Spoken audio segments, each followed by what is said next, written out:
Fun Ideas Productions presents the Fun Ideas Podcast. Hi, this is Mark Arnold, and welcome to Fun Ideas Podcast number 13. Just a reminder with the holidays coming to order my books today from Amazon or Bear Manor Media. Today's guest is a premier television historian. He is one of video podcast host Stu Showstack's resident TV critics, appearing multiple times per year on Stu's show, giving his insights on both current and classic television. Wesley has also written multiple books, including tomes on daytime television, The Red Skelton Show, The Carol Burnett Show, and the Bob Hope TV specials. Here he is, Wesley Hyatt.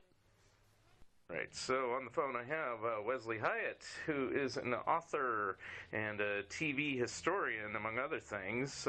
I guess, Wesley, since I've never really spoken to you before directly, I've seen you on Stu's show and other podcasts, I believe.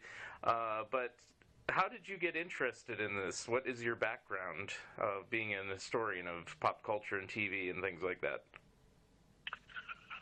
Well, let me see. I would say, basically, I grew up there in the 1970s when there was a pretty big explosion of writing about pop culture subjects and so on that way. There were a lot of nostalgia books coming out about radio, and some of the earliest books on TV were coming out at the same time. And I just had kind of a natural affinity to learning the TV history in particular for some reason.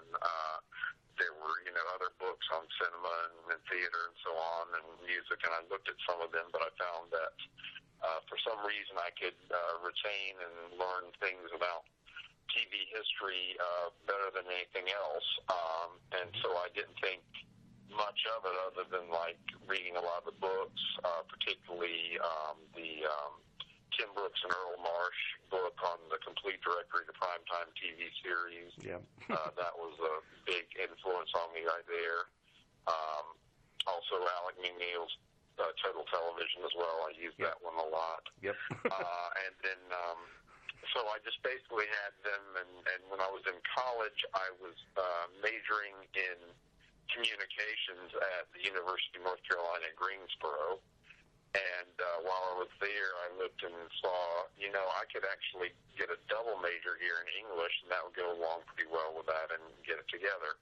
So when I did that, then I actually I learned I kind of had a better propensity towards writing and editing than I did for, say, becoming a director or producer or anything like that. So that drove my career, and I started going into working in newspapers and so on that way. And after... Let's see, I think around it was in 1994, I think I'd been doing weekly newspapers for 7 years, and I just needed a break of editing them. It was just kind of a wearying process. And by that time, I realized that there had not been a book that I felt really covered daytime television well out on the market. And I said to myself, I think I can do this. So let me go ahead and see what's needed to do to write a book like this and what's all involved. So I went to the writer's market book, went around and checked out, learned a lot that I didn't know, and then found out what publishers would be interested in, that sort of thing, and wrote a query letter. And luckily I got a good response from Billboard Books about them wanting to, they said, yeah, that sounds like a good idea. Give us a little outline and proposal, and, we'll give you a full thing. So I basically had to write, I was trying to think what would be a good representative chapter, so I basically wrote all the rough stuff that I had about every daytime show that started with the letter F, which was a pretty good, way to do it. I was able to cover a lot of stuff. They liked it, and I went on and did it there. And that's basically my first book that I did there. That was a lot. That took a lot of time, though. It took 2 years of research, and before it finally came out. And I think it's officially dated in '98, but I put the manuscript and gave it to him in '97.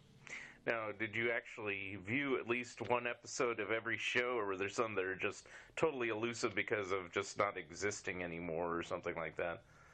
Oh, yeah, there are hundreds of them like that. I've been compiling it to try and just see my own thing, like, well, what can I see on Facebook or not Facebook, on videos online and anything like that. It might be in the archives. And to my surprise, there's a fair amount of them in there, and that partly due to, daytime television never had the same prestige as nighttime did. Right. They were not kept as well. There was less chance that you would have to record one of the shows and send it to a non-affiliated station like you did with some of the live shows at the time there.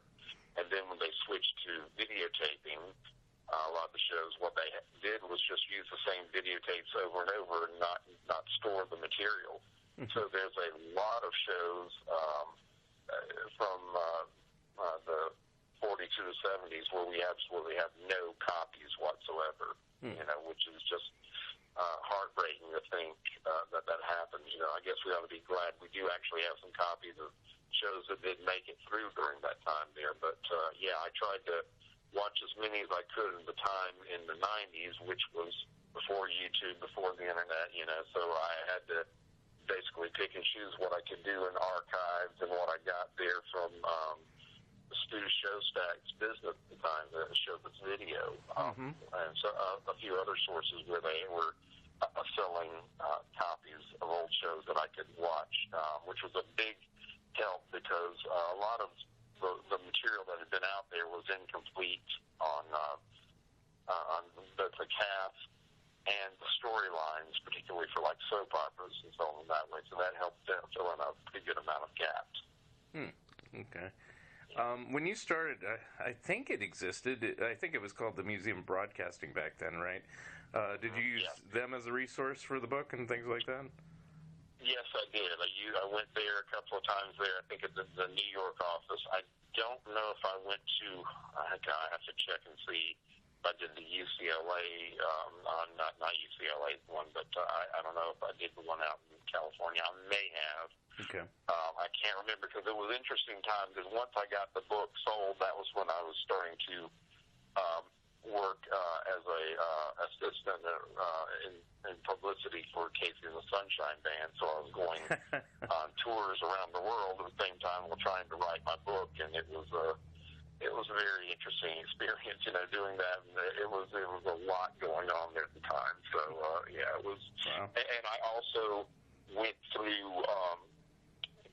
When I was living in Chapel Hill, North Carolina, that's where the University of North Carolina is located at, and if you're a resident of the town, you could get a library card that would give you access to using their archives, and so they had all the issues of Variety magazine on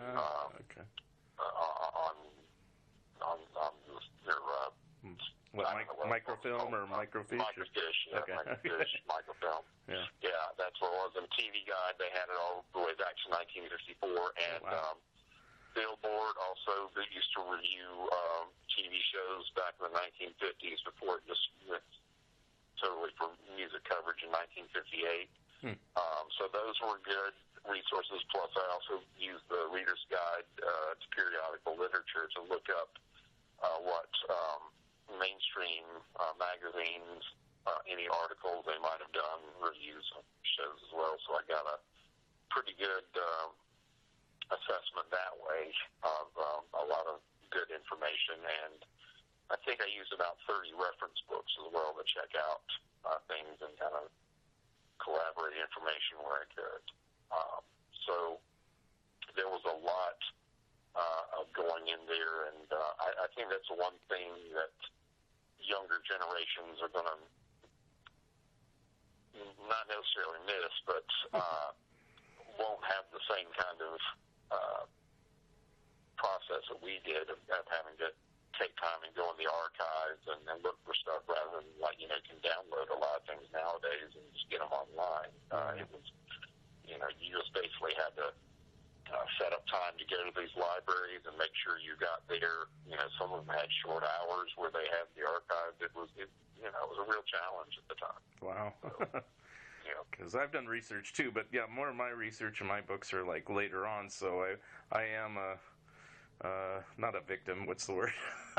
I'm able to use online sources a lot easier than maybe you did at the time you did your first book. So, yeah, the first one was really, I might have used a little bit of the internet stuff, but really, I didn't. There, a lot of it was just hands-on, and including going there for the pictures from PhotoFest in New York. I went there, and they just gave me files to go through, and I picked out which pictures to use. It was an exciting process, but I'm still amazed I got it done with. it was good. So. Now, in doing all that, did you find any really glaring errors in the two main books you mentioned, like the network shows and the total television book, that they're just completely wrong because they didn't know or whatever? Well, I found some information. Yeah, I think I did. I know in the Brooks and Marsh book, they had Eddie Furness did a show called Byline, and they just they didn't know the character's name, and I was able to find the character's name because it was listed in a review in Billboard. So I was very happy about getting that little exclusive that way. There were a few other things that I had to clarify some about, like in the Brooks and Marsh book, I think they claimed that the daytime version of To Tell the Truth used the same cast as the nighttime one, and that's not the case. They did for a couple of years, but during the early years they had some they used more than others, a few other people that they had in their listing there. So that was one there. And for total television, I think I just was able to have more information, particularly in terms of like the storylines for the soap operas, getting that together, and maybe some of the other, some more details about some of the shows in general than they were able to, than Alex McNeil was able to have for the show at the time there. So I tried to, wherever possible, like when they had some kind of entertainment show, if I could find some interesting guests they had on there or any interesting presentations, I'd try and include that and help it stand out that way. Mm-hmm. Was there any discoveries that you found that weren't even mentioned in the other books? Yeah, in fact, there's some that are still not even mentioned really on the internet today, which is incredible. Like, I have a show in the Encyclopedia Daytime Television called Real Life that was on NBC in 1966 and 1977. It didn't last that long, but it was a show there on their mornings before they replaced it, I think, with Sunset Beach. Good luck finding anything about that. There's no listing for it in IMDb or in Wikipedia. Wow. And I've looked through Wikipedia. Wikipedia has some lists for some shows, but they don't have any entries for some of the shows as well. But they have particularly ones from the 50s. I think that's where they're really kind of slow in there, because I think there's very few people who remember a lot of them, or they didn't have TV at the time, so that kind of cut down on the ability to put them in there. And again, like I said, there's no real copies of a lot of them either. So, sometimes I'm afraid, for some of them, all we know is that they existed because we have the records and the TV logs about them going that way. So that was rather interesting to do that. And then for some of the others, I noted for total television, they didn't have as much coverage of, they don't really cover sporting events, so on there I mentioned everything about football, NCAA football, NFL football, baseball, basketball, all the sports series they had on the weekend I would include there as well, the coverage. And it was kind of interesting to see, like, CBS was trying soccer back in the 1960s, and it was a pretty big failure for them. But I've seen a video where they were even promoting it on their morning news one time. They were thinking that was going to be the big sport of the future, and they were maybe right about 50 years later, but, you know, at the 1960s, it was a pretty big flop for them. Now, is there anything you didn't cover? I assume local shows or something like that, right? Or would you still cover that if it was like a shows major person on it or something? Well, we had a word limit there. They didn't want the book to be too unruly. We're trying to keep it around, I think it was around 500 and some pages. So with the word count there, I went with them, and they said it was going to be too long as originally proposed. So I thought about what can I limit here that I didn't. And one that made sense to me was that daytime reruns of nighttime shows. That we've already got sources for most of those shows, so like including Brooks and Marsh. So I can just leave those listed as an appendix there. Those weren't really made for daytime anyway. Right. So that knocked out 100 shows there, and the publisher said, okay, that'll work. That'll work fine.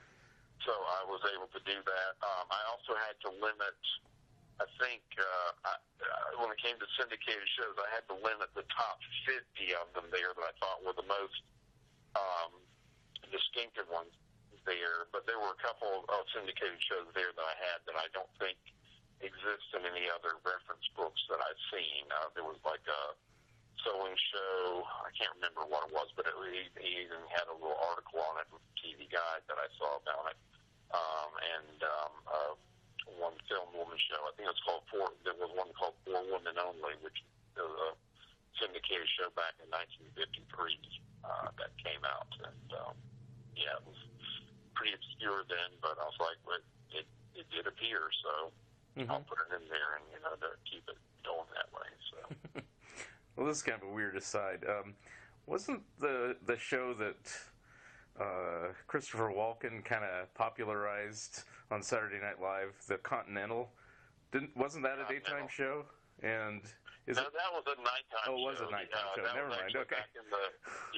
Back in the 50s, it would be the person supposedly before the last show going off the air. The guy saying, "Going to say good night to you, darling." So that. The only reason I mentioned that is because I thought it was a daytime show, but my dad had told me recently that apparently no copies exist except for audio of like one of the shows or something like that. So, and yet it's kind of known because Mad Magazine, well, it was a comic book, actually did a parody of it, and then, like I said, Christopher Walken. So, just kind of an obscure, excuse me, thing to say. And it's interesting that you mentioned Mad Magazine because anyone who's seen my books might have known I've tried to resist it, but there's been the temptation there, for sometimes when it's hard to fill up something or anything, and it just hits me, I'm like, I think it's worth mentioning. I mentioned like a Mad Magazine spin something. So it was the Continental, I think is what they called it in that. Now, you did a number of these type of books. I was kind of looking over your bibliography, or whatever you would call it. Getting all choked up about it. Your first, book about one show in particular was the Red Skelton book. Is that correct, or am I wrong on that? That is correct. Okay. That is correct. Okay. That's the first one I did after the Encyclopedia of Daytime Television. Okay. I did the Billboard book of #1 adult contemporary hits. Yeah. And then I did short-lived TV series 1948, 1978, and then I did the book on the Red Skelton Show. Okay. And that one I picked out because I did want to try and challenge myself. I'm like, I've written about a lot about a lot of different shows. Let me see if I can cover one in depth. Mm-hmm. And it hit me that Red Show was there. This was about 15, 20 years ago when they were starting to show some of the earlier shows on TV, on public television. And I thought, okay, I can maybe go ahead and get something out of this. I was able to see online that UCLA and the Museum of Broadcasting, which is now the Paley Center for Media, had some copies of the shows that I could view as well. So I went ahead and proposed that to McFarlane, and they liked the idea, and I went with it. And then it was sort of challenging because he had vowed he was never going to put his shows out for sale, but then he died about 20 years ago, and his widow or whoever owns his estate right now just decided, okay, we're not going to have this vendetta against the CBS that we have, but we need to make some money. So they released his show. But he was really ticked off with CBS canceling his show when it was in the top 10 in the 1970s. Right. But CBS had its reasons because they were going to have to renew his contract. I think they were looking at a 3-year renewal. And they figured out at best they would break even because his audience was getting older and it skewed to the poorer and less educated segments as well. And advertisers were becoming more obsessed about demographics. And they just decided at CBS that it was the same time there when Mike Dan had a really bad season. He had to do a lot of special programming to keep CBS at number 1 for that season, and they decided to dismiss him. They just thought part of the problem was that he just lost his touch, and as part of that, this is when they got rid of Red Skelton and Jackie Gleason and Petticoat Junction because they thought they were all, even though they were all doing relatively well, their audiences were getting older and not very attractive that way. So Red did get to, his producer did pitch the idea of doing a half-hour version of his show to NBC the following season, but that was a disappointment. Gunsmoke beat it on CBS, and NBC canceled it, and there was even, I think they were trying to pitch the show into syndication in 71, but people were like, Red, you've been on TV for 20 years, and anyone who'd seen, if you see the last year, it was pretty sad. It was pretty evident that he needed to go on TV. Although I have to admit, that was the first year I ever remember. Because we're roughly the same age, I believe. So and because of that, I don't really remember Red Skelton much on TV. What possessed you to pick that series? Was it just because it was its longevity, or you are a Skelton fan, or both, or? It was mainly his longevity. Yeah, I mean, most of the shows. That was around one of the few shows that had run 20 years or longer that had not been covered in any books at the time. There, apart from ones that no one really cared about, like maybe Meet the Press and some other, things like that. And I just thought, okay, in 20 years there might be some interesting stories behind here about the creation and development and get it together. And it turned out that there was. The problem with Red is that he, unlike some of the other ones that I've covered, like Bob Hope and Carol Burnett and Lucille Ball and many others, he didn't have much respect for his writers. He would openly mock them on the show sometimes. He didn't think that things were coming together. He'd throw in old lines. I saw one show, I got a copy of one of his scripts with Merv Griffin on it, where, my gosh, what was written down in the original script and what happened on the show were just, it was lucky that a few lines even made it in from the script in the show. It veered off so totally with him. He would go into the audience for this one thing, and then, it was just the way he kind of improvised and everything like that. Some of his improvisations were funny. Mm-hmm. Some of them did not work as much. But I think eventually it's what got him was just he kept on relying on his tried and true jokes going that way, and he never really appreciated what the writers did bring to him there, and I think that cost him from getting the best writers who could maybe maximize his talent even further if he'd let them. Well, do you think it would have been saved even if he had changed the writers? I don't know. It's like, it just seems like it ran its course probably at that point. Well, yeah, he did go for a lot of writers. The most notorious thing was he had Bob Schiller and Bob Weisskopf were his main writers, and they had written I Love Lucy, and some other big hits and everything. And right there, towards the end of the season, when his show was ranked number one for the last couple of weeks in the 1966-67 season, and in fact, if imagine if the Smothers Brothers Comedy Hour come on a little bit earlier and cut off some more of the ratings for Bonanza, Red Show might have been number one for 1966-67. But anyway, the show was number one for the last couple of weeks, and at the same time, he decided to fire Schiller and Weisskopf as his head writers. So, someone at one of the Los Angeles papers, Hal Humphrey, I think it was, heard about it, tracked them down. It was the LA Times, and boy, did they let out on Red. They just, just said, he's fired us because we made him number one. We have no idea. It was like, it was pretty, big statement to make at the time there. He did get other writers, but, the funny thing is that after his show was canceled in 1971, most of those writers went on to other TV series and more success, and Red struggled to get any TV work after that. It was kind of sad.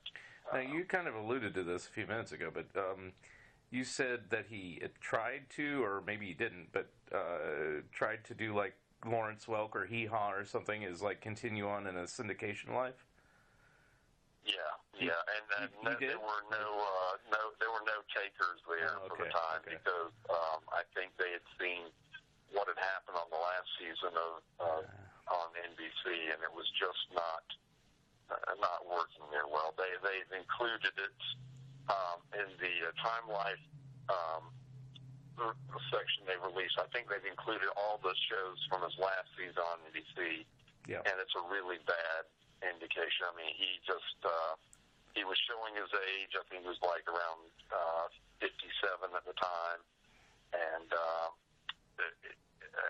trying to do things like he did his mean little kid thing, trying to pretend like he's a baby. It was painful to watch. It's like the Three Stooges when they got older. The hitting didn't look so funny when they're old and wrinkly.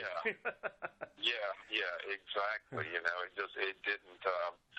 It just didn't wear well. It was just kind of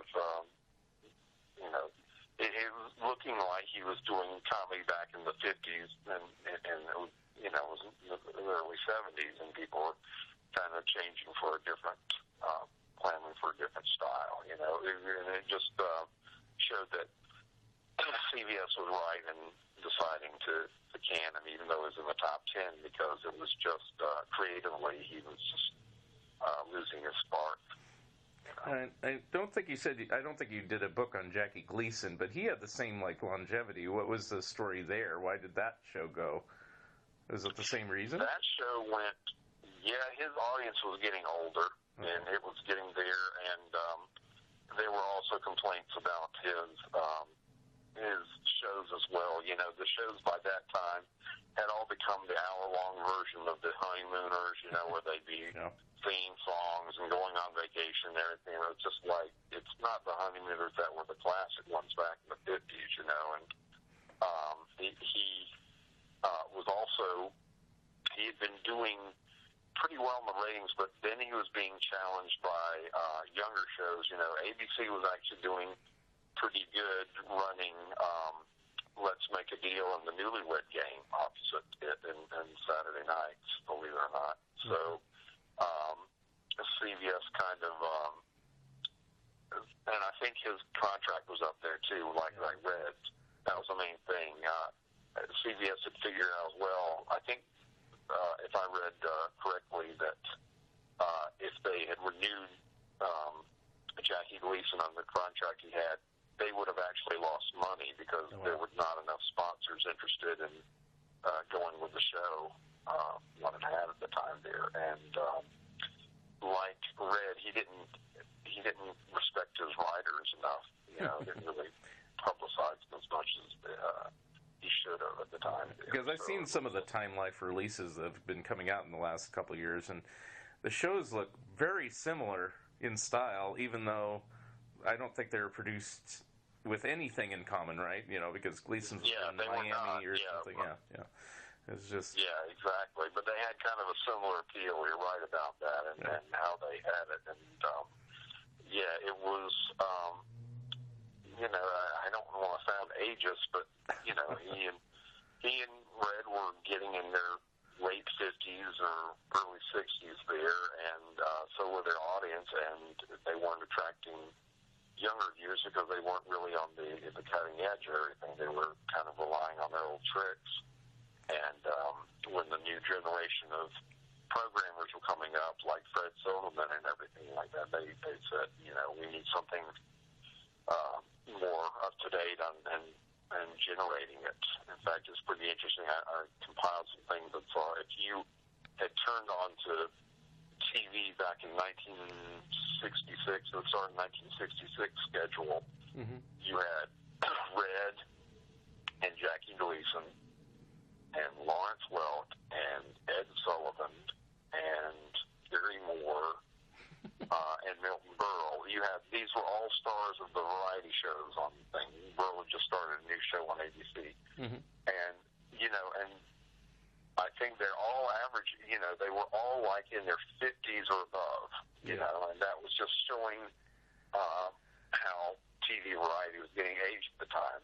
Whereas if you look like 6 years later, in 1972, your stars were like Carol Burnett and Sonny and Cher and Flip Wilson.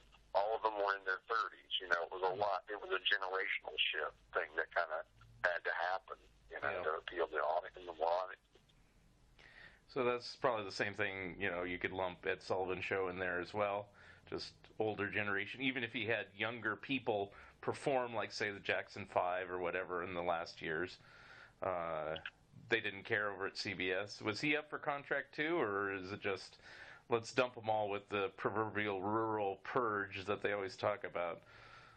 Yeah, I think it was a rural purge. I think Ed was kicked off enough. He didn't have a big grand finale show. He could have, because it was coming up on his 23rd anniversary. He did convince CBS to have a 25th anniversary special, and he did do a couple of other specials for CBS after that they needed it. But, I think Fred Silverman and the rest of them were just really not happy with the way CBS was going with its presentation of comedy and variety in general, and they just thought they needed pretty much a clean spell swoop of the whole situation. And when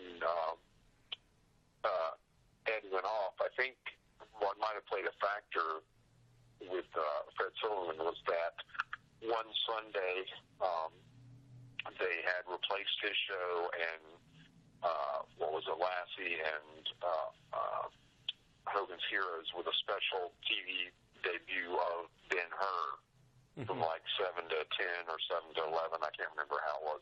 It was a huge ratings hit. The previous year they had done a special showing of Born Free, exempting those shows, and that was a big rating hit. So Fred was like, well, that's what we need to do. We just need to start Sunday nights with a movie, and then a show after that will be a hit. But he was wrong in doing that, and that the audiences didn't like that. And in fact, CBS struggled for several years after Ed Sullivan went off to have a hit show on Sundays until they finally moved All in the Family from Saturdays to Sundays. Yeah. It's interesting, though, that despite everything, all those shows remained high in the ratings. I don't know if they would have. It's probably, looking back on it, the best that they canceled all of them, but I always wonder if those shows went on into like the mid or even the late 70s, what would have happened to them if they just would have been really aging dinosaurs and just, here comes Red again, yawns, here comes Ed. It might have really, I think it really would have hurt CBS a lot the way it was going there, and to a certain extent NBC. I know everybody talks about how CBS canceled a lot of its shows during the rural purge, but NBC, you have to remember, they took off the Virginian, which in the last year was known as The Men from Shiloh, and that was a top 20 hit. But that was a Western that was taking up, getting on older audience as well. Yeah. They were all losing the 7:30 hour. It was going back to local stations there at the time. So that gave them an excuse, well, we need to cut this, that, and, gave them an excuse to get rid of shows they thought were just not attracting the right audiences. Yeah. And kind of contemporizing it there. And it did, it helped them there. I can't think, I really don't know what, I've looked at some of the stuff there, and I'm like, I can't see anything good that would have come out of Red having a 21st season, to be honest. Yeah. Yeah, he really didn't, he couldn't even get a special with him hosting himself, unlike some others that have had series canceled. Jackie Gleason was able to have a couple of honeymoon specials and everything like that. Red had a couple of specials, but they weren't until the 1980s, and they were on HBO. Yeah. And they were just not, it was just him I saw doing those, film concerts where he did Freddie the Freeloader, a drama that didn't really work. It was, it was. I guess their time had come and gone. I don't know. The only thing I could think of that a show that was on at the same time that outstayed its welcome, and I'm being ageist, but I was a little kid, and I said, what are these old cowboys doing? I never liked Gunsmoke in the 70s. It's like when I was a kid, if I saw it on TV, I'd just switch the channel. I go, what is this show? I didn't get it at all, and it went on until 1975. I was like, wow. Exactly. Yeah. Well, that was another. That's the area that really got hurt. The Westerns really were the victim of their audiences aged out, and I think like a lot of you and me in our generation, we just didn't. Westerns didn't really strike a chord with us. Nope. And I don't know if it was because of. It can't be just for the violence, because there were a lot of violent, cop shows during the 70s, and still are today and everything. I think it might have been some political correctness. There was a lot of concern about the way Indians were portrayed at the time there. There was, I think, too, it was just the time when we were all kind of looking more into the space race and things beyond our world at the time, and Westerns didn't seem to have the same resonance, in the 70s that they had in the 50s and 60s for TV viewers. Well, I always think Blazing Saddles probably killed the genre for good, at least for a while. Yeah. It's like the traditional genre, the John Wayne, Gunsmoke, whatever type of genre, the traditional way you did a Western, Yeah. I don't think they were helped, too. The ones that came on in the 70s, unless you want to count Little House on the Prairie, which I really don't count as a Western, but some do. And I actually watched that, so... Yeah.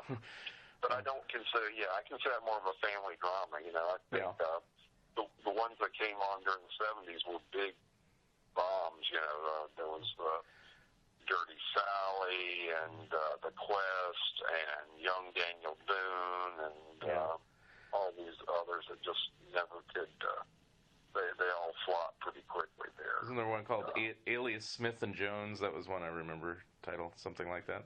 Yep, that one, when, that Pete Duell committed suicide on New Year's Eve 1971, so they had to recast the show, and it was just never the same, and it was sunk in the ratings that way. But that was, that one was an obvious knockoff of Butch Cassidy and the Sundance Kid. Right. And then one that's not really a Western, kind of is, I guess, is that one with Shatner during the mid-70s, Barbary Coast. I finally saw that show because I was always curious about it, and I go, I can see why that didn't work. But yeah. Yes, exactly. Yeah, that was. It was. That period really was when the the Westerns were going in decline, back in the 70s. I mean, when Bonanza was canceled mid-season, they didn't even give it the benefit of a full season in 72, 73. It was losing so badly to Maude, and NBC just thought, okay, this is, past your time. Well, again, wasn't it? Get rid of you now. Wasn't it death because Haas died? It's like, Yeah, Haas died, and then they made a stupid decision at the beginning of the season. They got Little Joe married, and then his wife was killed or died or something like that, all in the first episode. So everyone was like, well, this is horrible. We thought it was going to be a good thing, and then you kill her as soon as he gets married, and they started leaving in droves, and Maude became a big hit on CBS opposite it, and so did it was Maude followed by Hawaii Five-0, which seems like an odd combination, but that was really big that year. They were both top 5 hits. I even remember it. Yeah, I was pretty young, but yeah, I'd watch that stuff because my dad liked that stuff. So it's like a lot of stuff I watched was because of my dad. Mine too, yeah. my dad loved Columbo, which I'm like glad that held up well. So I'm glad he picked that one. Right. We only clashed when it was Brady Bunch opposite Sanford and Son. Then it was like that's the one I remember. Yes. The big one there. Now that was interesting because I talked to Fred Silverman for my Carol Burnett Show book, and he had Sonny and Cher show. He put them opposite Sanford and Son and Brady Bunch in 1972, and they were and the show was just beaten up to a crisp. So then he said, "Okay, well we need to save the show." And then he looked at Carol was doing okay, not fantastic, but okay. Wednesdays at 8 to 9, he said, "Okay, we'll move them there." And then he's like, "I don't want to put Carol's show here because I could get beat up there. So where else can I put her?" Oh, well, there's Mission Impossible on Saturday night. It's not doing as well as it used to do, and Bob Newhart's got a good rating there, but it's not. Let's move that one to Fridays, and let's put Carol shows Saturdays at 10. And it benefited. It did kill Mission Impossible, but it did benefit both Sonny and Cher and Carol Burnett Show. So. Which I did watch both of those. I didn't watch Carol Burnett too much at that time because of being at 10 o'clock, but definitely after that. And of course, you wrote a book about that, which I'm jealous, but you did well. So I'll give you kudos on it. That would have been a book I would have wanted to do if nobody else had done it. So I'm glad you did that one, and I did read it from cover to cover. Yeah, I am too. That was one I'd always thought about doing. In the back of my mind, I'm like, but there's no way to do it. And then again, it hit me when Time Life started putting out the collection back in, was it 2012, 2013, and it hit me. I was like, they've got enough of the original shows here. And I looked up at UCLA, and I'm like, okay, they don't have all of our shows, but they have a good amount at UCLA. I said, I could probably do this here, and I could probably do it episode by episode and do a really good job of it. And as it turned out, fate and fortune was with me. Well, not fortune, but fate, at least. And I was able to see about 80% of the shows in either half-hour form or hour form. And so that was pretty good. I found a collector, I can't remember who, someone fortunately had taped the last season of the show, which wasn't in the reruns, the one without Harvey Korman, but they had taped the original ones when they aired back in 77, 78. So I got a lot of those together too. So I really was able to see the bulk of most shows. I think there was maybe one season where I was only able to see like 14 out of 24. Yeah. But otherwise, it was pretty good to get that, and of course everybody who worked with Carol wanted to talk about. When you say that, they're like, "Oh, we love the experience," and would tell me, it was nothing but glowing things about being with her. And then the thing for me was I got a hold of almost all the surviving writers on the show, and got their input, which was great to hear what they had to say, because that show really did have a good appreciation for its writers. It went through 50 writers because they, it's just the amount of material they had, and if you got success as a writer, sometimes they it had you wanted you for other shows, or and it was I was very satisfied with that book. There are a few of the shows that a few shows I wasn't able to see have come out on DVD since that time. But I don't think I really missed anything. Most of them were in line with what I'd heard about the researching of them there. And, there were no ones when I saw I went, oh, that's a classic. I wish I had the book. I kind of did that myself when I saw the newer episodes, and I went back to the book to compare, and I go, you got it. You got the gist of it, Now, I assume all the episodes do exist, even if you didn't see them all, right? Yes, they are. They do exist in vault somewhere. The problem had been for the first 5 years, there had been co-owned with Bob Banner Productions, because he was a co-executive producer of the show. Yeah. And there had been some legal ownership questions there after Bob Banner died a couple of years ago, and I think his estate was like, we've got these shows, let's do them, and I think they were going to try, to put them on the market, and Carol wasn't sure, because Carol was not really wild about the first 5 years before, because, she thinks that she thought she was not as good an actress as she was early on, but then I think she realized, okay, these are going to go out one way or the other if we don't, or we're even going to have a messy legal situation on our hand, and my fans want them out there, so let me go ahead and do that and put them out there. So she was able to do that. But if you see them, there still are a lot of rights and music issues. So whenever she do a salute to, Cole Porter or someone like that, they couldn't put it on the DVD because they didn't have the music clearance rights. It costs a lot to go through get the rights to have in the catalog, so they just cut those out. And there was one on the most recent DVD thing, the one with Cass Elliot and Tim Conway.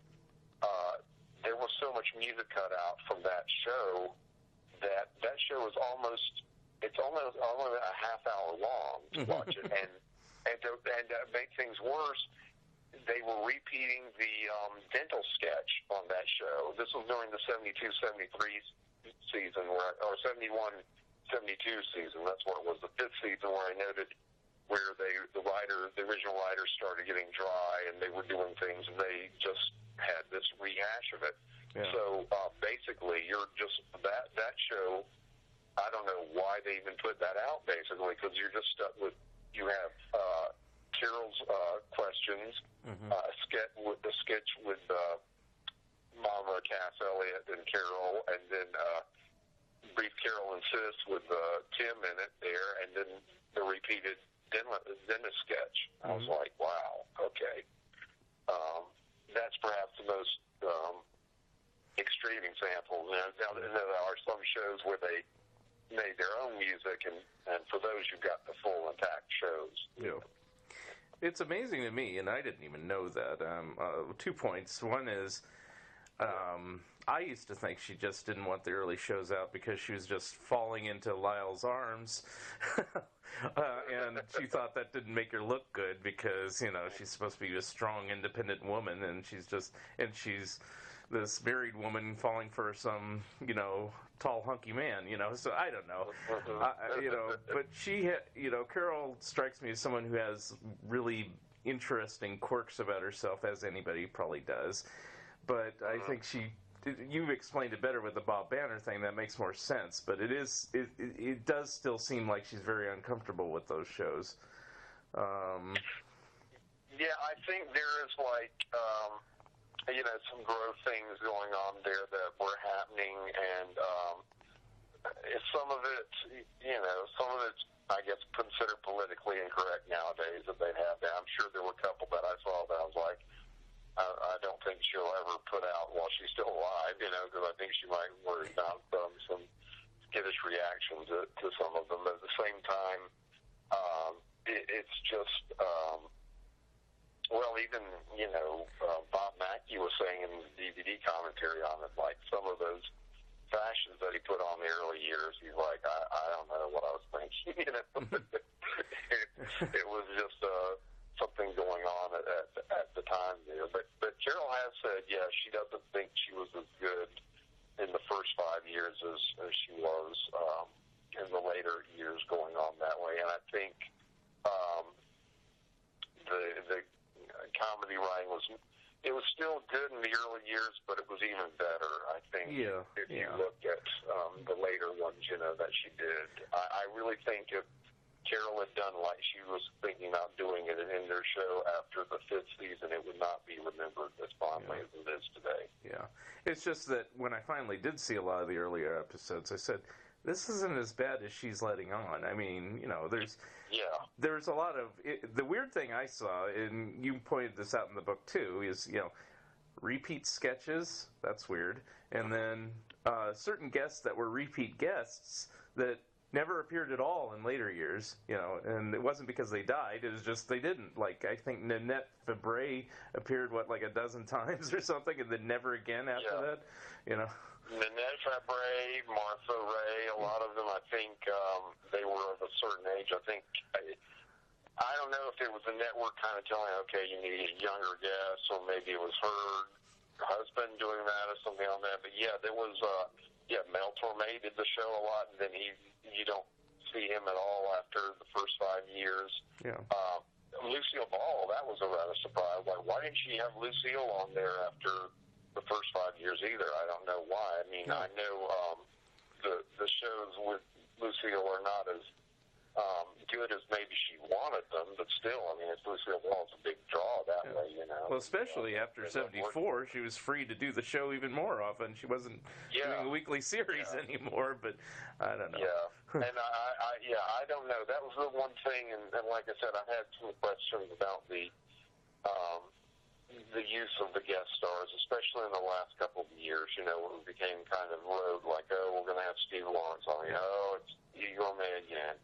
We got Roddy McDowell again. It became too formatted that way, and I don't know exactly why they did that. Like I said, that if you look in the last season, maybe had 5 or 6 new guests who'd never done the show before. Right. Which is like your show in your 11th season. You shouldn't have that problem. You should be able to do that. And in fact, if you look at the history of the show, she had, I think she had less than 200 guests total, which for a show that ran 11 years, nearly 300 episodes. That tells you she's got a lot of repeat performers on there. Yeah, or she had the family show where she didn't have a guest at all. So it's and there were a lot of those. There was a lot of those. Even it used to just be like, well, we'll just have that at the end of the year, but then it came, sometimes 3 or 4 times a year, and that just tells me, okay, you're just being cheap now. Their husband's just like, let's just don't, hire anyone and get that sort of thing. Because, you don't have to pay guest stars and get them that way. Maybe it was a budgetary thing. They spent all their money on getting a Betty Davis or something earlier in the season. They said, well, can't afford this anymore. From what I heard talking to people, Joe would spend the money on the sets, anything, whenever they would come up, like, there was that one sketch where Tim and Harvey were on a boat, and then Tim opens up a door and whole gallons, hundreds of gallons of water wash in and knock him down, at the end. Mm-hmm. That's an incredible visual gag there, and that costs a lot of money, but he'd be tight with the money there. That was part of the reason why Lyle Wagner left, was because he wasn't going to get a raise from Joe. And Joe was kind of like, we'll just keep you at your present salary. Joe was not as accommodating to the talent on the show when it came to the budget. as maybe he could have been. Mm-hmm. You know? Is that why Lyle kind of stayed away from, or you may not know this, but I'll ask, you know, a couple of the reunion shows they had later on, he stayed away, and then he finally started showing up on... Yeah, I don't know if that was intentional or not, if it might have been scheduling from what they had there, you know. I just wondered if there's any bitterness or anything, you know, that lingered. I don't think so. I mean, they had Lyle referenced a couple of times on the shows, and I think Carol had nothing but the best intentions for him, and going that way was nowhere near bad as some of them, many other departures I've heard from TV shows where it's like, you know, the person wanted to kill him afterward, you know. Right. So, Now, you mentioned music rights. Is there any other reasons? I think you mentioned this kind of just a minute ago, but I don't remember what you said. Is that Carol is still preventing a few episodes from being out there for personal reasons? Is that correct? Well, I think there's some that she would look and just go, okay, this humor just was not in tune. You know, she in the earlier years she had a lot more jokes about the Johnson administration and about President Nixon and his family and so on that way, and I think she may think that's not really holding it up that well. You know, and they're just, you know, I know a lot of people are like, oh, wouldn't it be great if they have all the shows on there? Well, that was me. You know, complete seasons, yes, uncut, you know. Yeah, I mean, we're talking about nearly 300 shows there, and I don't think they could get them there. And it's frustrating, you know, because if you try and watch them, there's no coherent way that Time Life puts it out there. You know, they don't organize the shows chronologically. No.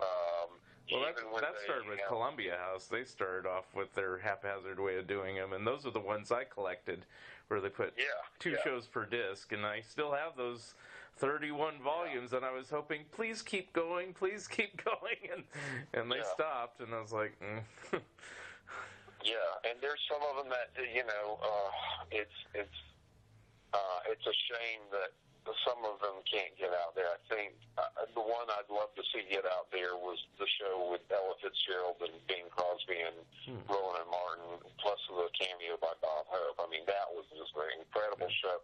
I mean, that's a great lineup as is, and just seeing all that happening, it was like watching a big-time special there. And you saw that one?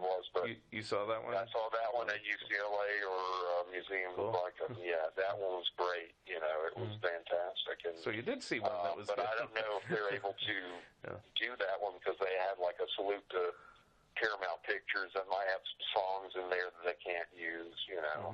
So, you know, it's all a matter of what they have there. And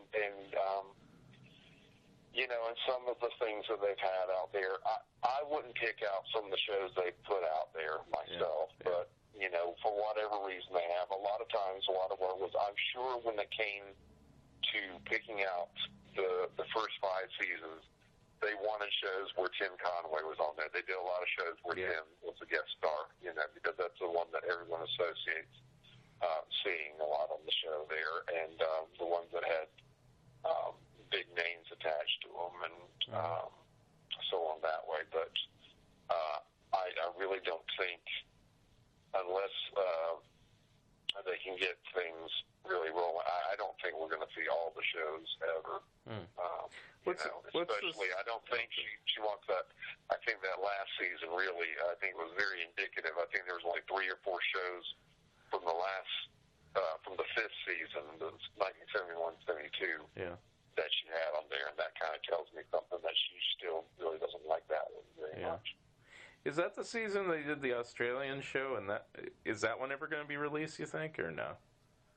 With which show, I'm sorry? The Australian show, the one where they went to Australia. No, that's the following season. Oh, okay. That one should be released, I think, sometime. I think they should have that. I've seen the full one of that one. I think they could probably do that one unless there's some kind of restrictions with Australia, but I think that one's okay. Now, the 71-72 season was the last one with Bob Banner there and with Arnie Rosen as writer, and that was when they started reusing a lot of the everything. In fact, when I did Stu's show promoting the book, I showed Harvey Korman's son both the original, one original sketch that Harvey did with Carol in 1967, and the revised way they did it in '72, and both sketches used Nanette Favre playing the same role, which I just couldn't believe. I saw that. I shook my head. I never, like I said, I never knew that until I read the book, that they would ever dare just repeat a sketch. Yeah, but that's what it was coming, because Arnie Rosen was just getting kind of tired and lazy and like, oh, this worked early, let's do that. And then that's what Carol was like, I can't, this is not going to work for me anymore. Yeah. And so, she had to fire him, unfortunately, and, his career never really went as well as that. The writers who worked with him really liked working with him, except for, again, Schiller and Weisskopf, the ones with Red Skelton. They said he wouldn't listen to them, so they went to the Flip Wilson show and sold the script, and to their utter delight, that was the script that won them the Emmy for Best Writing. Yeah. Now, what is the status of the follow-up series that she did in summer of '79, where they did like 4 episodes, and it had Vicky and Tim and I think Ken Mars and maybe somebody else I don't remember? Yeah, Craig Richard Nelson. Okay. Yeah, they were those. She wanted to do a continuing summer series apparently with that group, but then Tim got his own show on CBS the following year, and they couldn't use Tim because of that. I don't think CBS was going to let ABC do that, so that ended any progress of what they had going there. And I don't know of any plans to release those 4 of them there, even though they have, people like Sally Field and Alan Arkin, which would still be a pretty big draw that way, I guess. Right. But it was just, it was still having the same effect as it did the last season, where it was just, the spark was not there with Harvey gone. It was just. I was just thinking, at least, I don't know if they have. Do they have the rights to release them if they want to? They just don't. Is that really what it boils down to? Yeah, that could be it. I've seen bootleg copies, but I don't know how. I noticed on YouTube, at least, they've cracked down a lot about clips from Carol's shows.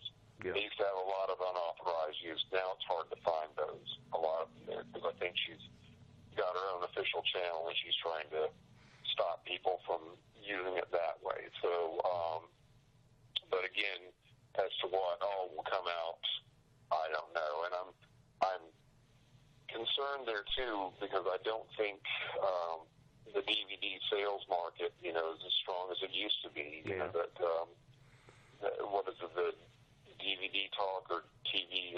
There was a website devoted to reviewing DVDs and it's going out of business.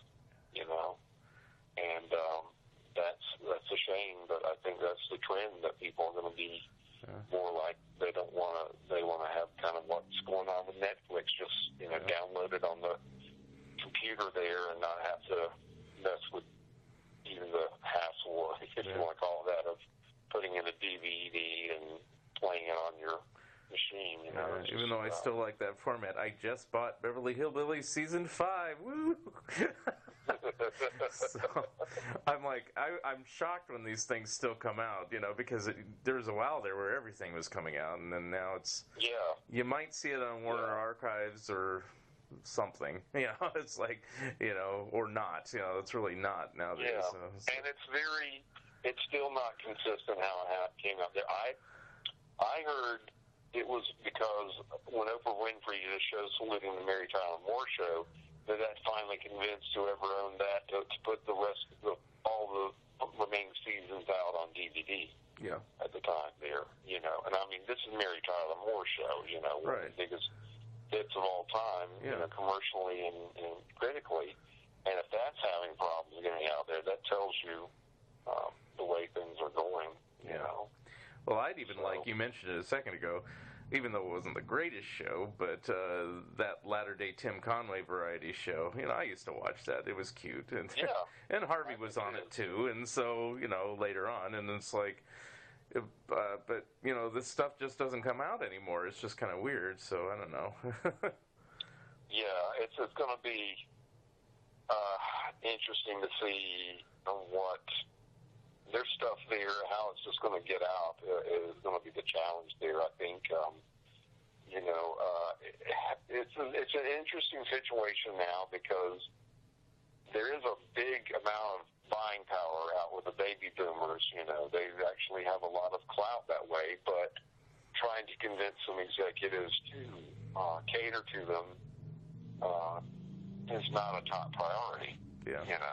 So I guess I should just be happy with what I got, when something slips out, like I said, Beverly Hillbillies, I wouldn't have normally bought that. I was never a huge fan of the show, but now it's like whenever I see something like that, mine, because I know it'll probably be in print a week and then gone, so. Yeah, exactly. You have to look and see what to get. I try and scour when I can on Amazon or something like that and get anything that I think is really worth keeping and sort of do that. I have that for, I do that not only for the shows I'm researching, but there are a couple of others there I've got there. I did that for Bob Newhart and Golden Girls and some others that I've gotten as well. It's always... I always like to get, especially the shows when they had the original airings. They've got original commercials, but that's more with the collectors, I guess. I think that's going to be the real thing. The TV collectors, getting them together and pull them that way. But I have been amazed. There are a fair amount of obscure shows I've found on Netflix and some of the other ones. But there's still a lot out there that you can't access. I would love if UCLA Museum of Broadcasting, some of the other archives, if they would start putting their collections online and just let us download them for a fee, I'd be willing to do that. I really would be. But I think they're worried that some of them are going to be copied and distributed illegally and cut into sales. But how else are they going to make any money off of it? It's like, Yeah. Well, if you go to UCLA, have you gone to UCLA to watch any of their shows? I have not. It's only the Paley Museum. That's it. So. Yeah, they are very strict about you are to have no recording materials whatsoever. They want to make sure if you're watching a show, you basically have to just be using your pen and paper, to take notes. They don't want to see any indication that you're recording any of this and using it illegally. If they find that out, they will rescind your permission for it. That's what I had to do for my DePatie Freeling book. There's that kids show Go did a half hour about DePatie Freeling, and they had it on a VHS tape at the Paley Museum. But they wouldn't let me check it out, and, I had to go to this other room and get a copy of it, and I had to give my driver's license so I couldn't drive away with it or something like that. Fine. So I watched the tape twice and took meticulous notes, which ended up in the book because, hey, I have the tape, I'll watch it twice, So, and I've been begging. I don't know if you know who Greg Ford is, but... he's worked for Warner Brothers, Looney Tunes, and things like that, and he's compiling all these DePatie Freeling DVDs, and I've been bugging him, can he get that Go show on there? And he's been trying so hard, to get the rights to put that on one of the sets, but so far no success, and so, but at least I saw it. So I remember when I was doing the Bob Hope book, there was one or two. Well, actually, it was Carol Burnett Show when I got it there at the Paley Center for Media in Beverly Hills. There were one or two tapes that they were not able to transfer either from.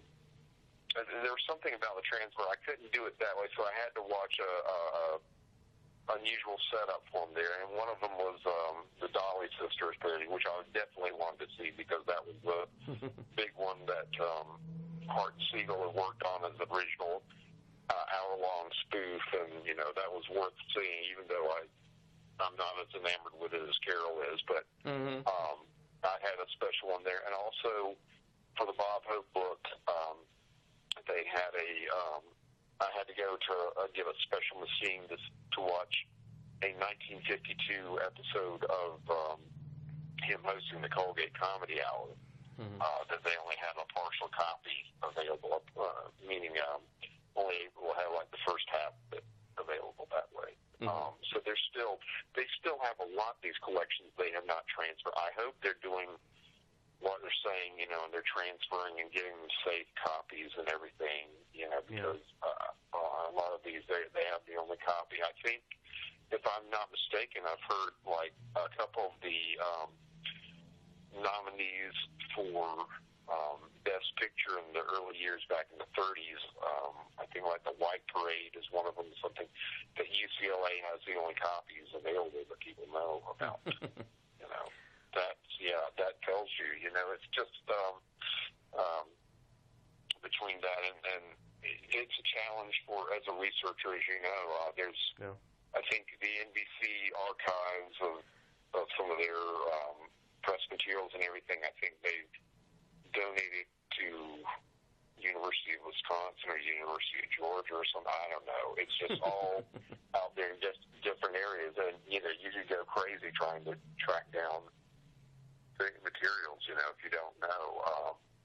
Just basically, I've been lucky enough and able to use my connections and basically, go to UCLA and Museum and Paley Center for Media when I'm there in Los Angeles and doing one of Stu's shows in person, and trying to make it economical that way. And over here on the East Coast, I've been able to go to the Library of Congress a couple of times, and as well as the Paley Center for Media in New York. I'd love if I didn't have to travel to those places in person. It's just like you gotta make time, and they have reduced hours when you're available, and it's like I said, I don't know if future generations, I hope they appreciate whatever freedom they have. If they can get this material downloaded to them on the computer, I hope they enjoy that. Because that would be a real time saver for us.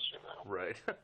Well, I always have been saying this in recent times, and I've talked to Stu about this and other people. It's like, there's all this heavy interest in getting silent movies, back into circulation, and getting them switched over to safety film and things like that, and finding them in Swedish, safes or something like that. Just weird silent movies. But when it comes to anything from like the 60s or 70s, it's like, that's garbage. And it's like, it'll become a time in about 20, 30 years they're going, oh, we should resuscitate all this stuff from the 60s and 70s. Oh, it doesn't exist anymore because we didn't take care of it. And it's like, I don't know. Exactly. I mean, I think, well, there are at least people like us, who are interested in trying to preserve our pop culture history. And there's, we're doing our part to get them together and share the memories and the knowledge that we have with other people, and that's the best part about doing it, and getting it together. Like I know, I think you had to have been a little bit gratified about tracking down a lot of the writers for Cracked, for me to get the thing that way, and getting their insight. That was really interesting to hear what they had to say about, the rivalry with Mad Magazine and other issues they had going on there. It's the stories like that, you just can't get that information. I'm sorry, you can't get it on the internet. People think, oh, it's easy. No, you can't. No, you can't. You know, you can get, I mean, I know, I'll admit, you know, well, I'll say this, though. When I did the Carol Burnett Show book and the Bob Hope book and some of the other stuff, I did not look at anything on Wikipedia, especially, and usually not IMDb unless I was doing that. Yeah. Both of them, I know, I can tell Wikipedia, I know they've used my book as a reference for their Carol Burnett Show page. A lot of that stuff, I'm like, there's no way they got that information unless they looked at my book. Right. Some of the dates, some of the guest stars that were cameos in there that for things that haven't, I'm sure of it. But there have been others that I know have cited me on other pages there, which I'm appreciative to at the same time. So, but you know, like they say, that there's still a lot of misinformation in those things. I think IMDb, one time I looked and they were saying one show in 1973 was the last episode of the Carol and Sis segment. So I know it was done. They did it one more time in the 74 season. Near it there, and you don't have it there. But, you know, I don't know who to contact at IMDb. I'm not going to waste my time to contact them and say, hey, you got it wrong. I've made a few changes on both IMDb and Wikipedia. It is tough sometimes because, you know, if you don't have a reference that's online, like I could say, it was in Wesley Hyatt's book. Well, that's not online, so it doesn't exist. And it's like, you know. So maybe they use a digital copy. I don't know. But in the one thing I did successfully, just as an aside, you know, is like Chevy Chase did a special shortly after he left Saturday Night Live called The Chevy Chase Show. And it wasn't on IMDb, and I said, I know this existed, and it was called The Chevy Chase Show, but the only thing he ever saw was the talk show he had with that title. I was successful in getting them to put that entry on there as a separate entry that he did a special that had Tim Conway as a guest and, you know, blah, blah, blah, blah, blah, you know, and it's like, so that was courtesy of me. They don't give me any credit for it, but I got it on there because I wanted it on there. I wish that was on video, but hey, that's another story. But anyway, I wanted to ask you about the Bob Hope book, too. We keep alluding to it. And the first question, though, you know, going back to the Red Skelton thing, why did Red not have success in doing specials after he left the air weekly? And Bob Hope seemed to do specials until he croaked, basically, to be blunt. You know, it's like, you know, those last ones, like, was his last one the one with Tony Danza, the Christmas one, where he was like 98 or something like that? Or, so. With the Tony Danza one, Laughing with the Presidents in 96 when he was 93. Okay, it was 93, And just really, and I met him around that time, and he was out of it. And it's like, but at least I can say that Bob Hope. It was really watching the last, I don't know, the last 3 years of specials were really hard to watch. It was, you know, and this is knowing that they used every kind of editing and other trick they could in the world to make them look good. So you're realizing, gosh, how it must have been there.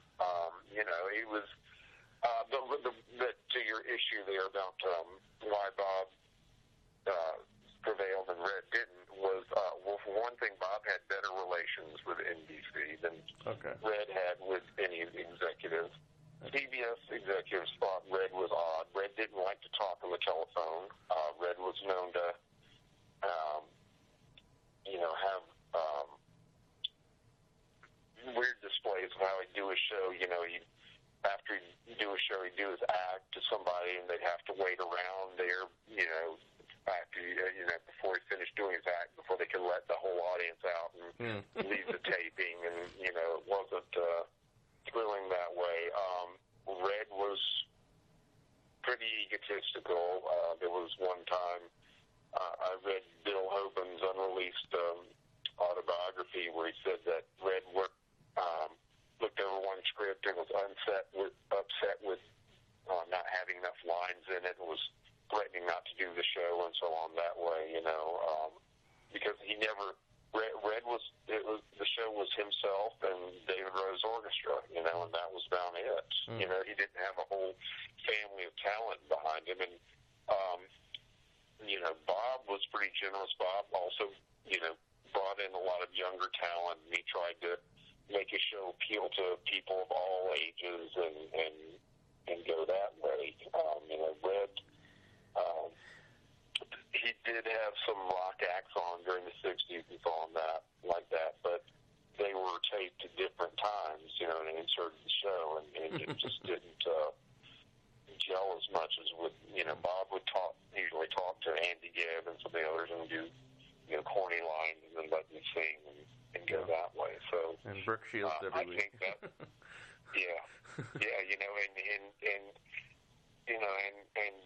I think it was just that kind of approach there. Bob was pretty much an extrovert, a people person. Yeah.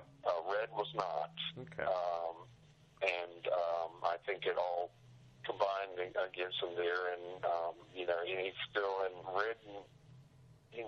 Red never seemed to get over that cancellation by CBS in 1970. He alluded to it several times, and you're just like, okay, it happened. Just go on and do other things with your career. He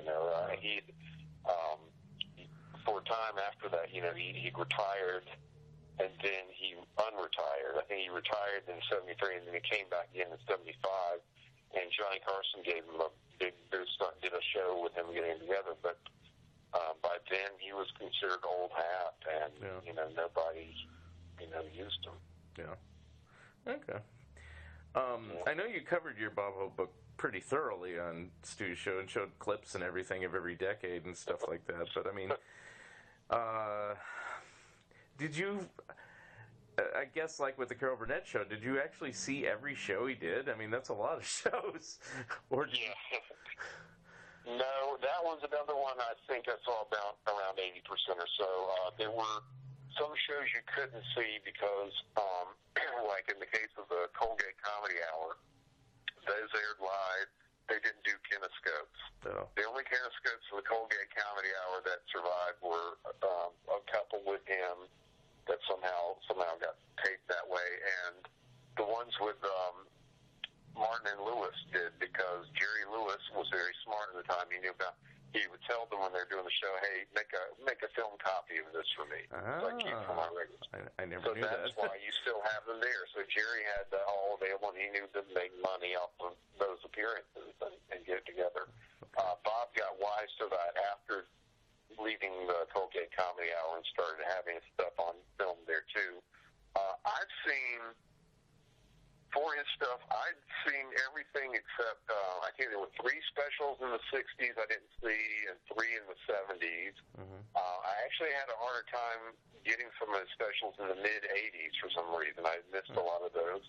And there were a couple in the 90s, but, there were, I saw most of the main ones, I think, you'd see that he had in all of his retrospective specials. I could look, hey, I know when I saw that and that sort of thing. So, yeah, I did. I got it pretty well. Now, if I'd known, Stu introduced me to a guy who was Bob's Film Preservation. Like, I didn't know he still had someone employed that way. If I'd known, I would could have accessed him and maybe watched even more of them. But as is, I watched almost as many as I could there. It's pretty, from the first one to the last one, and, the ones I couldn't, I just summarize what the reviews said in Variety or whatever sources were there. So apart from the kinescopes, the same question as with Carol Burnett, they all exist? Or is there ones that were made later on that somehow are just missing? I think, according to what Bob said, there probably is, the Colgate Comedy Hour looks to be missing. That seasonally is there, 52, 53. There may be a couple of others missing in the early 50s after its first couple of ones there. I'm not sure.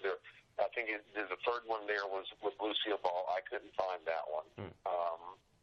So I don't know if that's around. I would think if that's around, they definitely would want to put it out, the popularity of her. And any good quality. It's worth keeping there.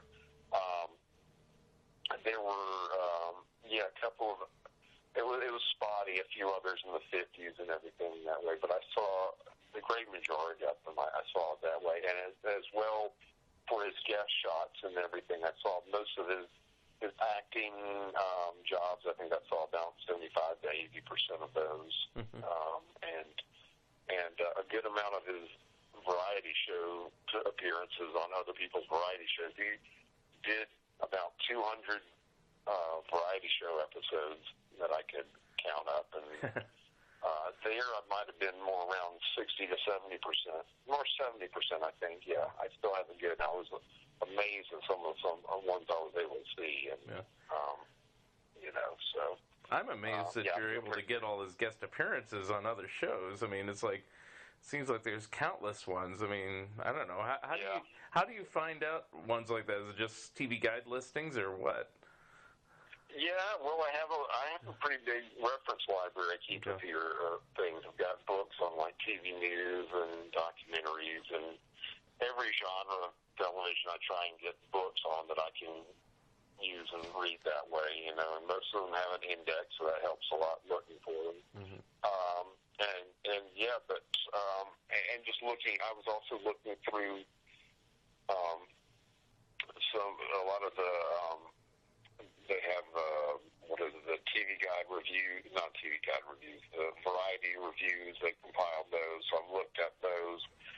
They have Bob Hope cited as a subject in a lot of those, and that directs you to a couple of reviews of shows you may not have remembered him doing that way. That got there. I also I was surprised I came across.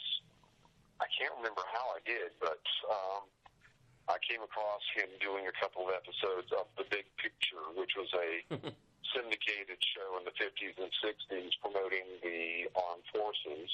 And he did 3 episodes of them. They were online, all of them, so I was able to watch those and get that together. You wouldn't think that, but he did do that. And, I looked wherever I could. Wherever I could find a reference for Bob, I did that. I think I did. I put it in, the holdings they have there at UCLA and at the Paley Center for Media, and that was able to. I knew I couldn't watch them all, but I could see at UCLA they have a holding for. Pilot Phyllis Diller Kitchen Queen with a KWEN spelling that way, and it was going to be a syndicated talk show hosted by her with Bob being her guest for the pilot. So I was like, well, there's an interesting thing, so I'm going to put that in there, even though it didn't air. That's interesting going how he did that way. And there were a couple of others that I think were hits that I found, and if I couldn't watch them, I at least knew about them and would record them, to list, okay, you did this show as well. So, I was pretty amazed. I mean, I thought, Bob's a big name. I didn't realize he did so much TV. That was really shocking me there, I had there. So, well, that's what I'll say about this in the Carol Burnett Show book is the Carol Burnett Show book I said would be one I wished I had done. The Bob Hope one was one I'm glad I didn't do, but I'm glad it exists.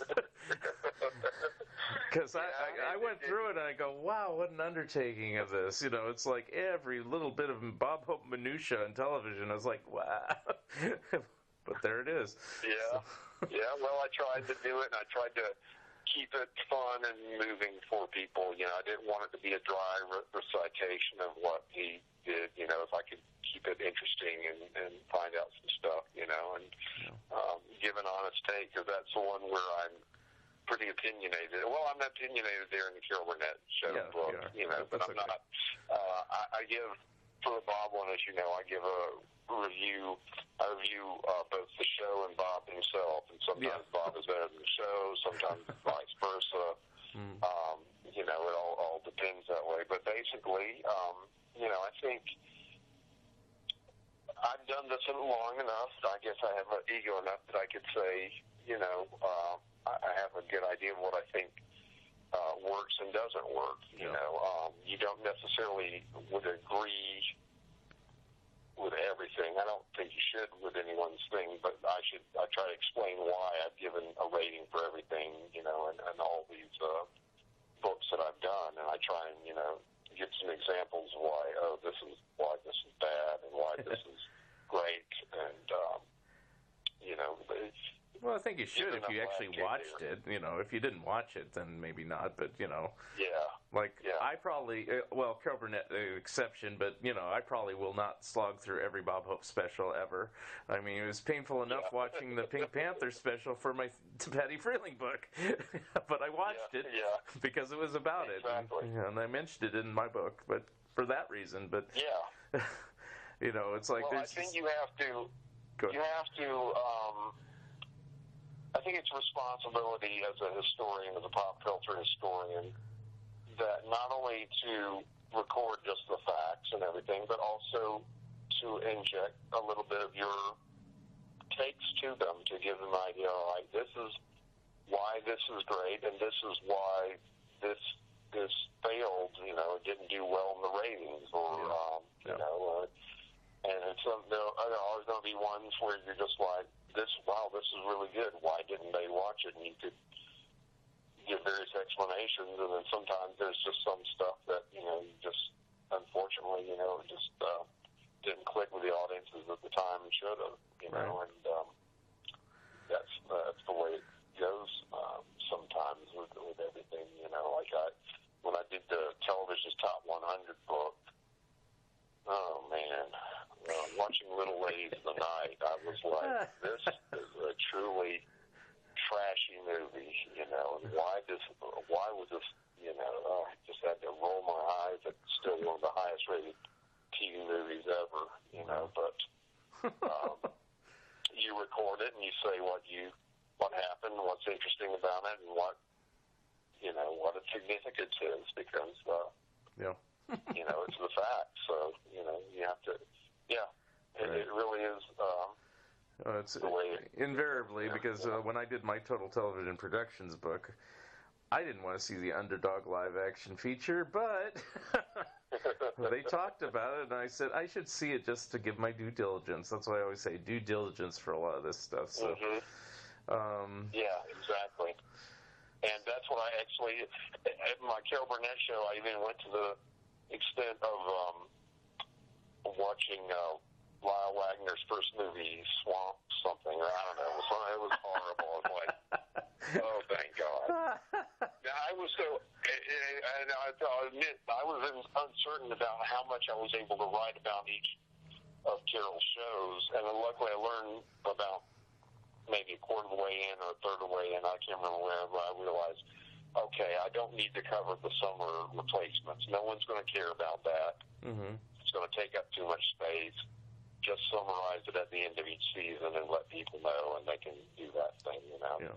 And so, you know, you kind of learn a few things about what takes priority and what doesn't. Right. When you get into, you know, the book and the research and talking to people, you know. Sometimes the things that you think are going to be important aren't. Like the Carol Burnett thing, I asked everybody, you know, her daughter's drug problem was going on in 77. Did that affect the show? And everybody said no. She didn't have that. Yeah. So I said, okay, then I'm not doing anything on that, you know. Yeah. I think I might have, I'm not sure if I even mentioned it in the book, but if I did, I just made a quick mention and I'd go on. And, you know, I don't remember, but it probably was quick if you said anything. Yeah.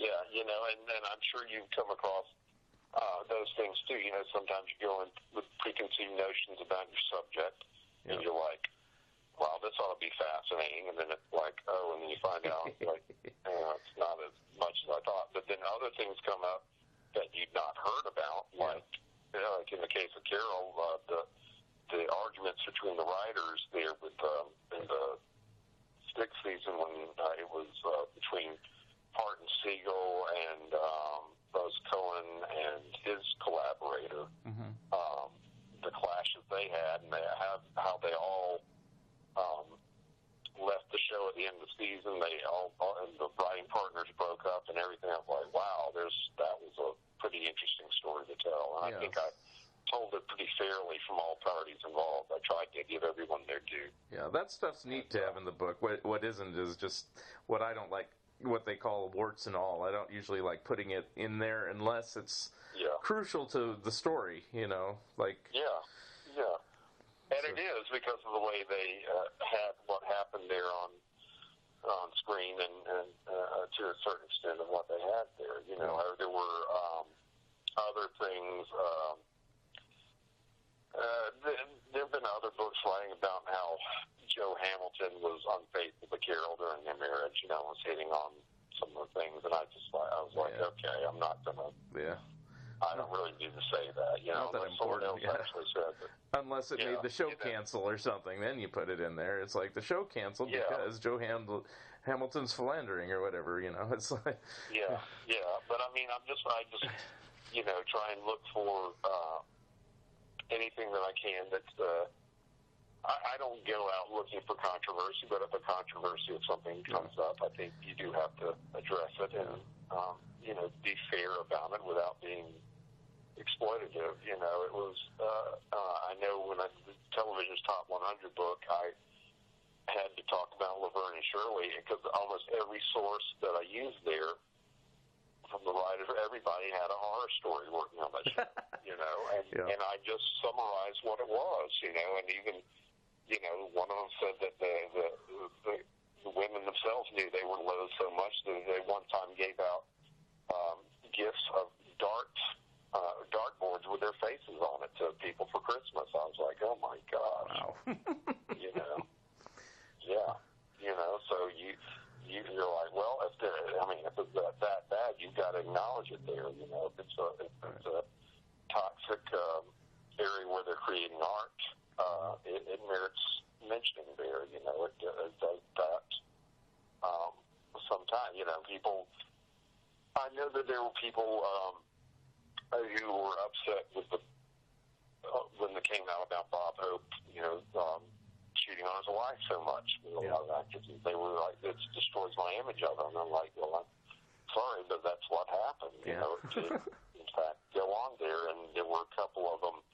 I do it pretty low key in my book, but there were some of the women who were on some of the shows have been named in some of the other biographies of Bob as being ones that he had affairs with. Yeah. So, you know, I was like, I'm not going to put up each one and say Bob was, you know, off with this one during the taping of the show or whatever, you know. But you can do that always. My main focus was always what came across on the screen, you know. And if it didn't really impact what it was going on screen, then I don't really care, you know, what people do with their lives, you know, sexual or otherwise, you know, away from the screen, you know. Okay, so one last question, I guess, the inevitable. Sure. What projects are you working on now, books or otherwise? I've been trying to figure that out. That's a good question because I have to be honest, the Carol Burnett Show book and the Bob Hope on TV books came out so well for me.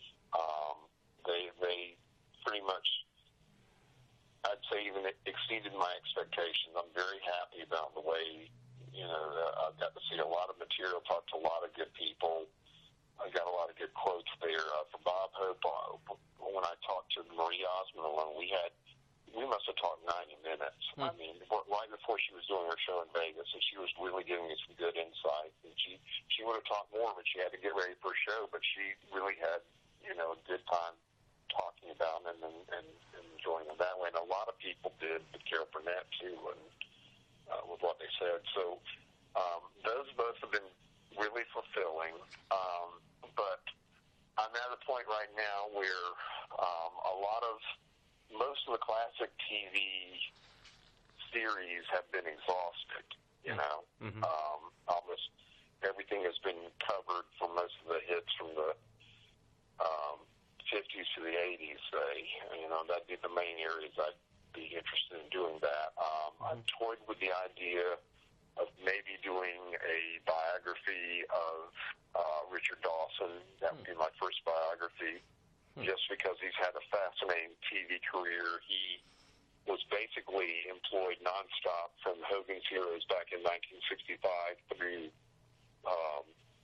Family Feud in 1985, and then after that, his career virtually vanished. I think it'd be a good story, but I'd have to try and see if I could work with his family on that, and also that would mean I'd probably need to make a trip over to England where he was born, to check on his genealogy there and background of his family. Right. And so that would take some time that way. So I may hold off on that. I've got a few other ideas, but I'd have to do it there.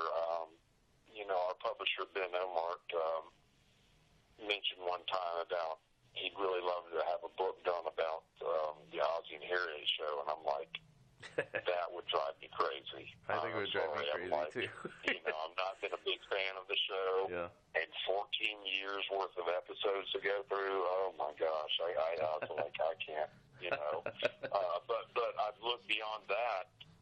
Really, it really gets slim pickings into any shows that lasted, say, 7 years or more during the classic period that you really want to write about. Well, and any other variety shows, since you got, basically Bob Hope and Carol Burnett and Red Skelton are all variety show type of shows with guests and things. Yeah, and there's been one written on Laugh-In.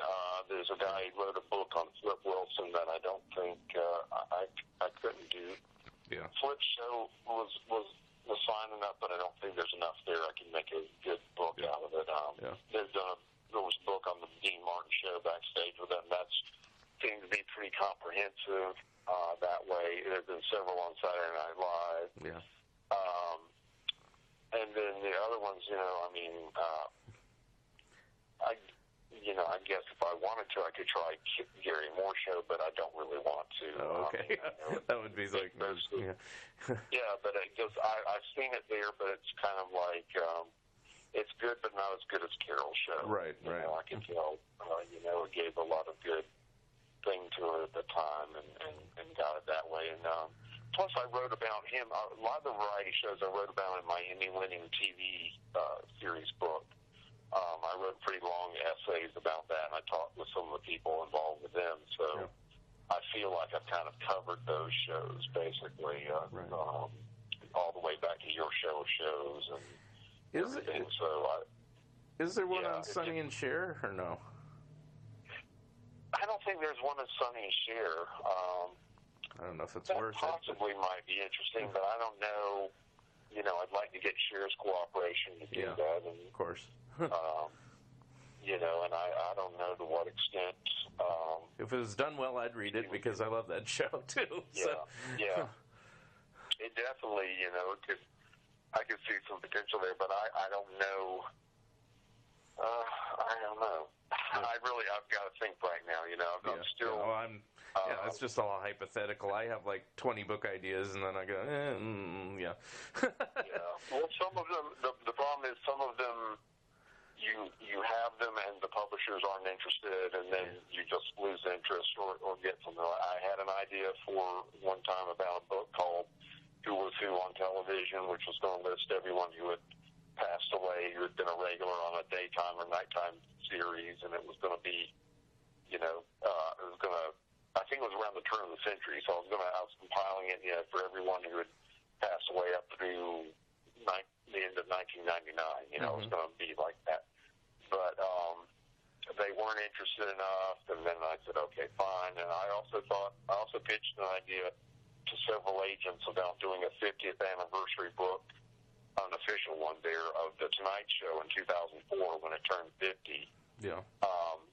But none of them seemed interested, and then so after about trying to pitch it for 4 or 5 of them, and one of them said it was a great idea, but she wasn't the right agent for it, so I said, okay, then I can't find the right agent, so I'm just not going to, go through it. So I imagine I will. It's just, for me, this next book will be the 10th book, so I want to make it something special. And like I said, the last 2 came out really well, and I felt really happy about the way they've been received and how it was presented, so I want to make sure it's out there too. And as you know, they're pretty much, well, all of our books are pretty much bricks that they have in their fair manner, you know. Yes, we have our they're really doorstops. Yes. books, you know? yeah, exactly. You know, if you're, I'm like, you know, I mean, we're both very thorough about it, you know. And I think that people like make fun of the size of our books, and we can tell you, well, believe it or not, it could have been longer if we hadn't, you know, edited and written as tight as we did, you know. So I just saw Stu in person a couple weeks ago, and I was just at the house just to visit, and you know, he said the same thing, and I go, well, you must like him enough because he had him. I don't know if he'll ever move it, but we don't want to say anything because he'll move it. But I have my Dennis the Menace book and my Harvey Companion right in the line of view of anybody sitting there, and I go, hey, that's pretty cool. But I know they'll probably be moved at some point. But anyway. Yeah, exactly. Well, I mean, you know, it's that's the thing. I mean, when I write a book, I want it to be substantial and pretty thorough, you know, and I've done, you know, that's been for most of the ones they have there. Oddly, the most interesting thing is the smallest books have been, two of my smallest ones have been about shows that run the longest, the Red Skelton Show and the Monday Night Football book, you know, but that's kind of because I gave overviews and not, you know, summaries of every show on those. Right. You know, I do here, especially with Carol and Bob. But, you know, Carol and Bob, they really deserve to have that gun there, and I think it serves its purpose that way. So. All right. Well, any last things to plug or websites, contact information, whatever you wanted to say? The best way is just look at my Amazon page there. You can see all 9 books that I have available for sale there. It's Wesley Hyatt, WesleyHyatt. I did have a website at one time, but it crashed, and so I've been too lazy to get it up since then. But, you know, I hope people will take a chance and look on them and might find something of interest on what they have in these areas there. I think it's, you know, it's to me, it's a lot of fun writing them as it is reading them. And, you know, I often look back in them myself because there's so much information in there that sometimes you're like, what? Oh, God, what is it? And, have to remind me when I got there. And I've been doing this now for 20 years, and it's gotten a little easier, but it's still, you know, challenging, but it's a good challenge, and I like, you know, I'm pretty glad with what I've gotten. If anybody has an idea for my next book, pass it along to me through you, and I'll consider it. All right. Well, Sonny and Cher was my selection, so there you go. But anyway. Okay. The beat goes on, all right. Yes, just talk about good times, and you have to talk about the nitty-gritty hour, too, so there you go. Those little things. Yeah. Anyway. Oh, yeah. There'd be a lot to, you know, and maybe even the Hudson Brothers Razzle Dazzle Hour and all that stuff. There we go. Anyway, pleasure to talk to you. I will see you in the next Stu show as one of the resident TV critics that's always on there. And right. No, thank you. Appreciate that. All right. And it was good talking to you, and hope to talk to you soon. All right. Take care. Thank you very much. Bye. Bye. Thank you for listening, and thank you again, Wesley Hyatt, for being my special guest. Episode number 14 will be coming soon. If you would like to comment and or be a guest on this podcast, please drop me a line at funideas.mark@gmail.com. Become a Patreon of Fun Ideas Productions by giving us at least $1. If everyone listening just contributed $1 a month, that would be a tremendous help. This has been the Fun Ideas Podcast. This is Mark Arnold speaking. This episode is copyright 2018 Fun Ideas Productions. Thank you very much, and have a good night.